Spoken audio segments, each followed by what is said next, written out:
The gavel hovers. A judge's smirk drips venom. An 82-year-old black man in a sun-bleached denim jacket stands dead still while the courtroom laughs at the medals pinned over his heart. One of those medals is the rarest in the land. The judge calls it costume jewelry. He's about to learn the price of that mistake, in front of the entire nation. But before I tell you how a 3-star general storms this tiny county courthouse and turns a traffic ticket into a reckoning, hit that like button if you've ever been judged by the cover. Tell me in the comments where you're watching from. Let's see where the HeroHush family is tonight. And buckle up. You're 30 seconds from the moment the room goes dead silent. Ready? Let's roll. Northwood County, Georgia. Late July. The kind of heat that makes the asphalt shimmer and turns courthouse air conditioning into a cruel rumor. Inside Courtroom C, the ceiling fans spin lazy circles, pushing the same hot air around. Rows of cracked wooden benches creak under the weight of bored defendants waiting for their turn. A single ceiling-mounted camera records everything for the public record. No one in the room knows it yet, but that red light is about to capture history. At the defense table stands Malcolm, Mac, Washington, 82 years young. 6'2", still ramrod straight, skin the color of polished mahogany. His denim jacket, faded almost white from decades of Georgia's sun, hangs loose on a frame that once carried 220 pounds of muscle through triple canopy jungle. Pinned to the left breast, 3 tight rows of ribbons and 1 star-shaped medal on a pale blue ribbon. The Medal of Honor. He doesn't flaunt it. He just refuses to take it off. Mac's public defender, Jasmine Carter, 29, first year out of Emory Law, wipes sweat from her brow. She's never seen a client this calm. Most people fidget, stammer, beg. Mac? He stares straight ahead at the Georgia state flag like it owes him money. His hands rest flat on the table, scarred knuckles, liver spotted, steady as granite. Across the aisle, the prosecutor flips through a thin file. Speeding. Running a stop sign. 22 miles over. Open and shut. Except the judge has other plans. Judge Harlan Whitlock leans forward on his polished oak dais. Tailored navy suit. Gold cufflinks that cost more than Mac's 1974 Harley parked outside. He studies the old man the way a cat studies a half-dead mouse. Mr. Washington. The judge drawls, voice syrupy with contempt. Quite the fruit salad on that jacket. Tell me, where exactly does one purchase a Medal of Honor these days? Army surplus? eBay? A ripple of nervous laughter from the back row. Jasmine's head snaps up. Your Honor. Whitlock silences her with a raised finger. Eyes locked on Mac. I asked the defendant, counselor. Not the discount lawyer. Mac doesn't blink. Doesn't speak. The room holds its breath. Whitlock leans closer, voice dropping to a dangerous whisper that somehow fills every corner. Take the jacket off. Gasps. A bailiff shifts his weight, unsure. Jasmine's voice cracks. You can't order him to contempt. Whitlock snaps. $500. And rising. Mac's gaze drifts down to the blue ribbon. For a split second, his eyes glaze, not with fear. With memory. Rotor blades. Screaming. The copper smell of blood soaking through fatigues.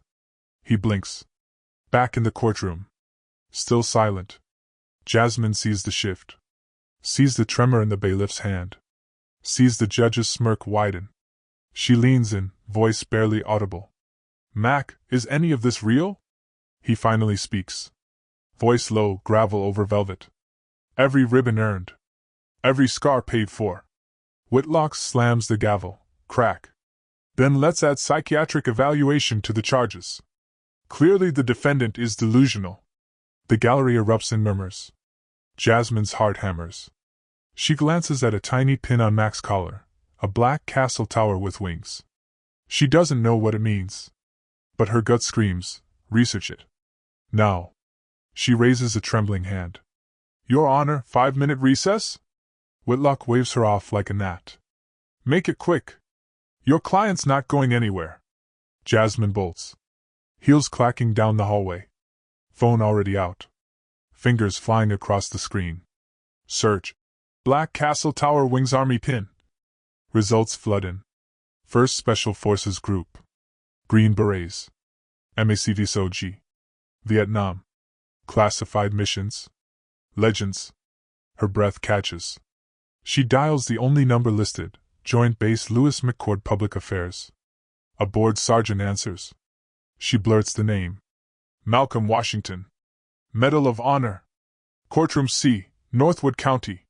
Dead silence. Then, stay on the line. Do not let them move him. Click. Back in the courtroom, the temperature keeps rising. Whitlock's gavel hovers again. Max stands unmoved. The camera's red light blinks. And 700 miles away, a helicopter spools up on a runway in Washington state. But what happens when that chopper lands?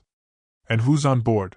The hallway outside Courtroom C smells like bleach and old fear. Jasmine's pulse drums in her ears. The sergeant's last words loop in her skull. Do not let them move him. She bursts back through the oak doors. Sweat beads on her forehead. Her phone is clenched so tight the case creaks. Inside, the air has turned toxic. Judge Whitlock is mid-sentence, voice rising like a preacher at a hanging. And in light of the defendant's obvious mental instability, I'm ordering immediate transport to Northwood State Hospital for a 72-hour hold. Clang. The gavel starts its descent. Jasmine's voice slices through the room. Objection! Every head swivels. Whitlock freezes, gavel midair. Who the hell do you think? Your Honor. She cuts in, stepping forward, voice shaking but steel underneath. I have new evidence that directly contradicts your ruling. You need to hear this now. Whitlock's lip curls. 5 minutes ago you were begging for a recess. Now you're interrupting my court? Jasmine doesn't flinch. She locks eyes with Mac. He gives the tiniest nod. Go. Sir, she says, my client isn't delusional. He's classified legend. And the United States Army is en route to confirm it.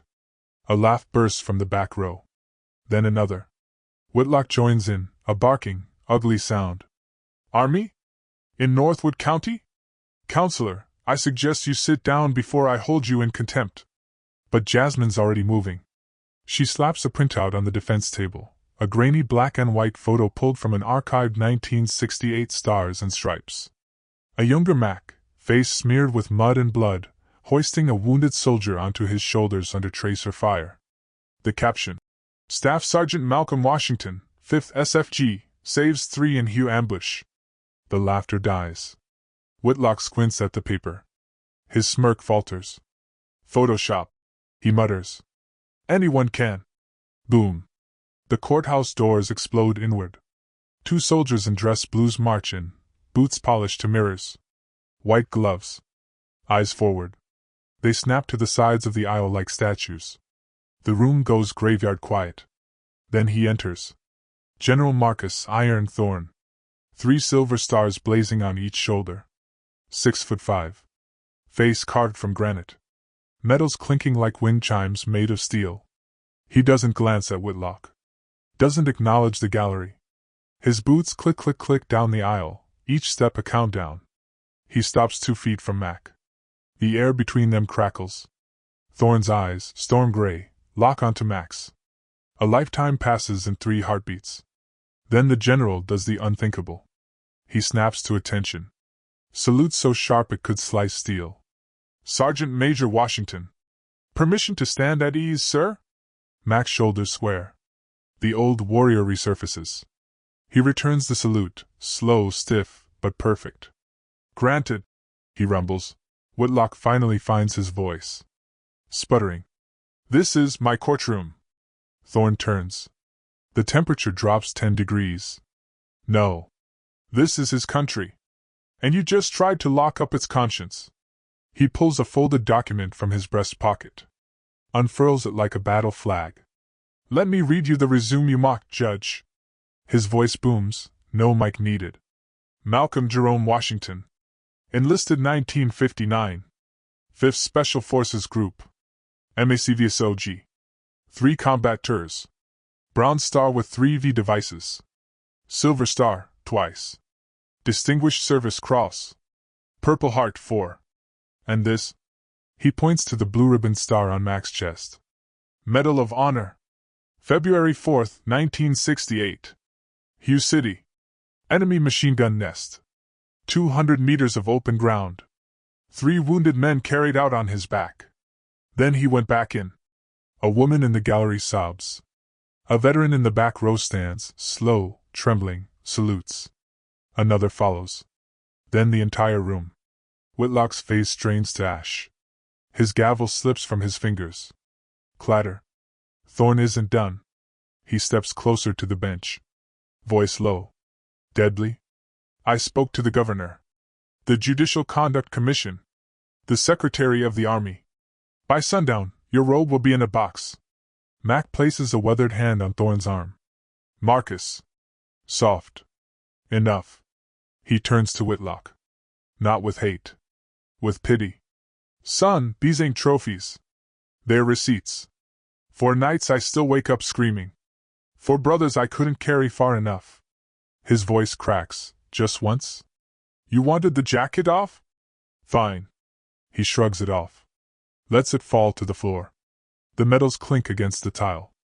Underneath? A plain white t-shirt. Stained with old sweat. And across his chest, scars. Puckered. Jagged. A map of hell. The room gasps. Mac looks Whitlock dead in the eye. This is what Valor looks like when the cameras are gone. Silence. Thick. Sacred. Then click. The courtroom camera zooms in. The red light blinks faster. Outside, rotors thunder. A black hawk touches down on the courthouse lawn. Dust swirls. Reporters scramble. But inside? The real storm is just beginning. Because Mac hasn't said his final word yet. And when he does, it'll break the judge. And heal a nation. The courtroom is a hell breath. Every eye is on the old black man in the white t-shirt, scars glowing under fluorescent light like constellations of pain. His jacket lies in a heap, metals scattered like fallen stars. Judge Whitlock grips the edge of his bench. Knuckles white. Mouth working soundlessly. The power he wielded minutes ago? Gone. Evaporated the second General Thorne's boots hit the tile. Thorne stands at parade rest, jaw clenched, waiting. The 2 dressed blue sentries haven't moved an inch. The gallery is on its feet, some crying, some filming with trembling phones. A local news drone buzzes outside the window, red light blinking through the blinds. Mac bends slowly, joints creaking, and lifts the denim jacket. He doesn't put it on. He folds it once. Twice. Like a flag over a coffin. Then he lays it gently on the defense table. He turns to the bench. Voice low, but every syllable lands like a hammer on steel. Your Honor! You wanted to know where I got these medals. He taps the Medal of Honor with one scarred finger. Tink. This one? Came from a rice paddy outside Hugh. February 68. Tet offensive. We were cut off. Radio dead. Medevac 20 minutes out, if we lived that long. His eyes glaze again. The room dissolves. Gunfire stitches the mud. Tracer rounds paint the night red. A kid from Detroit, Private First Class Darnell, D. Jackson, screams, femur shattered by an AK round. Another soldier, Specialist Luis Rivera, gutshot, trying to crawl. A third, Sergeant Elijah Brooks, unconscious, blood bubbling from his lips. Mac, 27 then, lean as a blade, sees the machine gun nest. 2 NVA gunners. 50 meters.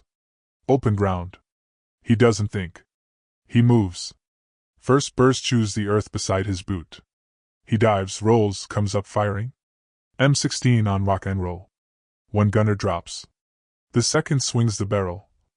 Mac is already there. Bayonet flashes. The gun goes silent.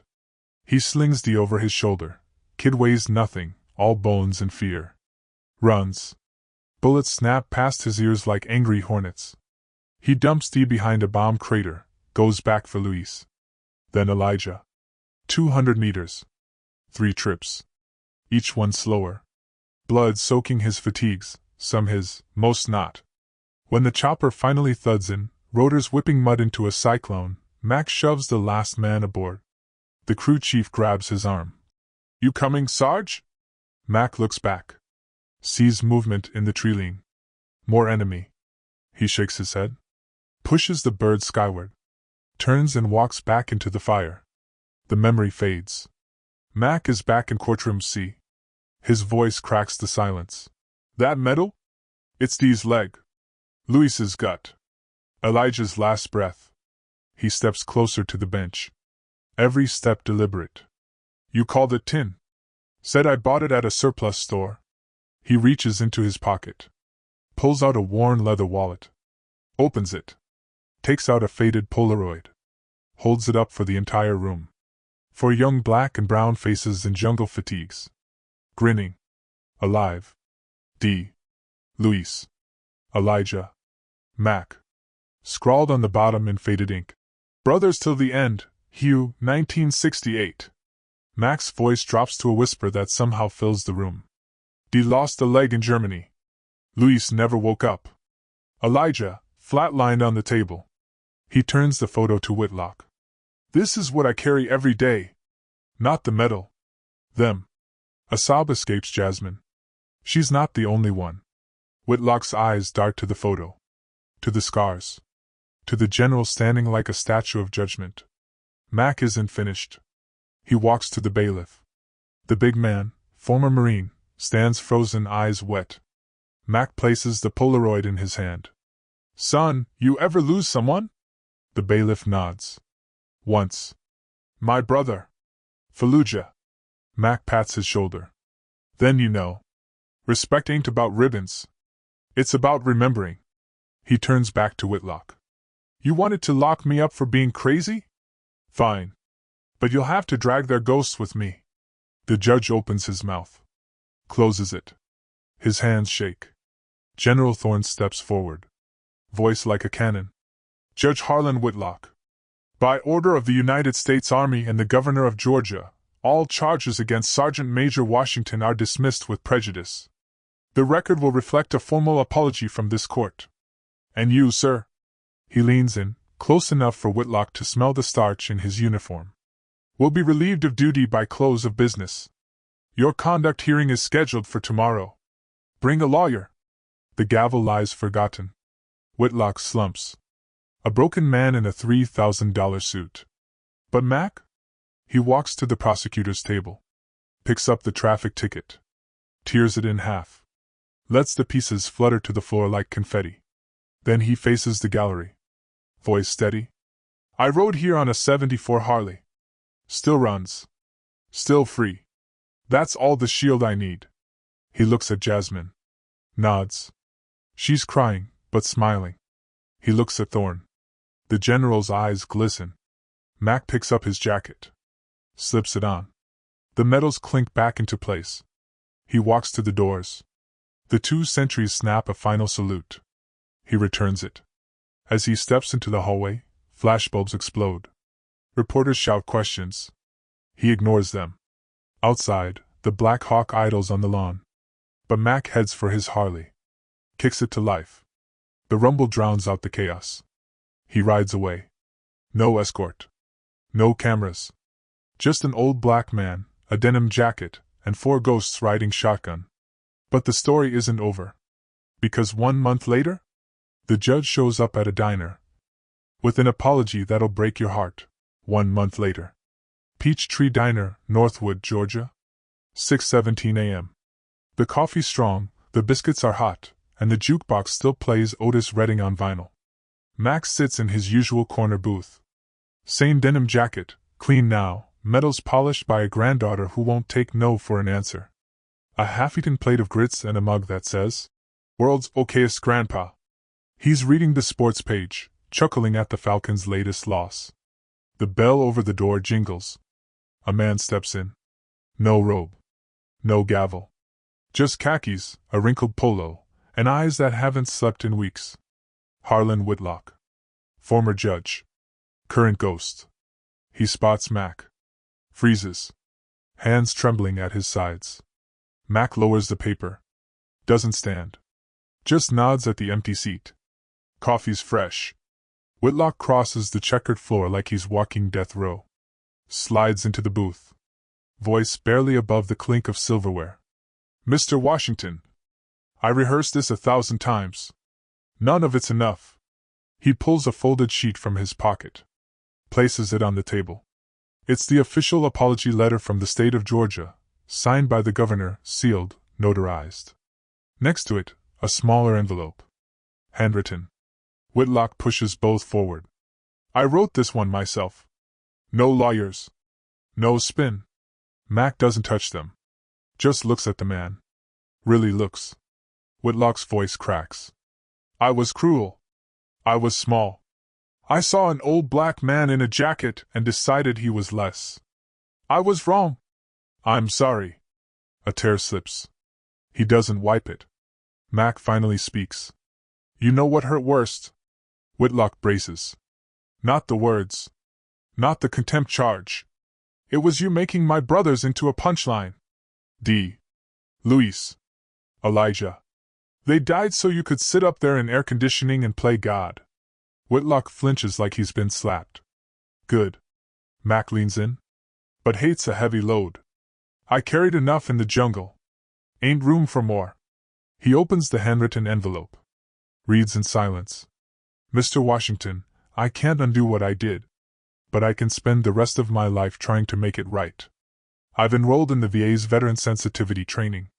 I volunteer at the VA hospital every Saturday, reading to the boys who can't hold a book anymore. I sold the Rolex. Bought adaptive vans for 2 Purple Heart families. It's not enough. It'll never be enough. But it's a start. Thank you for showing me what grace looks like. Harlan. Mac folds the letter. Slides it back. You kept the job? Whitlock shakes his head. Retired. Forced. They call it administrative leave with dignity. I call it justice. Mac nods. Pushes the plate of biscuits across the table. Butter's real. Eat. Whitlock stares. Then, slowly, takes one. Tears it in half. Steam rises. Mac pours coffee into a second mug. Slides it over. Cream's on the table. They sit. 2 men. 1 booth. No cameras. No audience. Just the hum of the diner, and the weight of forgiveness. Outside, the sun climbs. A new sign goes up on the courthouse lawn. Hudson's Law, mandatory veteran respect training for all public officials. Passed unanimously. Named after the man who never asked for it. The video of Thorne's salute? 42 million views. Hashtag respect the jacket trends for weeks. Veterans across the country start wearing their old jackets to traffic court. Tickets get dismissed. Judges stand when they enter. The Army? They promote Mac, honorary sergeant major of the Army. 1 weekend a year, he rides his Harley to Fort Benning. Speaks to new Green Berets. Tells them, the mission ain't the medal. The mission is the man next to you. And every February 4th? A Black Hawk lands in Northwood. General Thorne, now 4 stars, steps off with a case of peach cobbler from the base mess. They eat it on Mac's porch. No speeches. Just 2 old warriors, watching grandkids chase fireflies. The diner photo, Mac and Whitlock sharing coffee, gets leaked. No caption needed. It breaks the internet again. This time, for all the right reasons. So here's the truth, heroes don't always ride in on choppers. Sometimes they ride in on a 74 Harley with a busted muffler. Sometimes they're the quiet black man in the booth who chooses grace over grudge. If this story hit you in the chest, if it made you proud to be American, proud to be human, do 3 things right now. 1. Smash that like button. 2. Subscribe to HeroHush Stories and tap the bell. We drop a new legend every Tuesday. 3. Comment below. Who's your quiet hero? Tag them. Share their name. Let's flood the comments with real valor. And if you're ready for the next one, hit that bell. You won't want to miss it. This is HeroHush Stories, where courage speaks softly, but echoes forever. See you in the next one.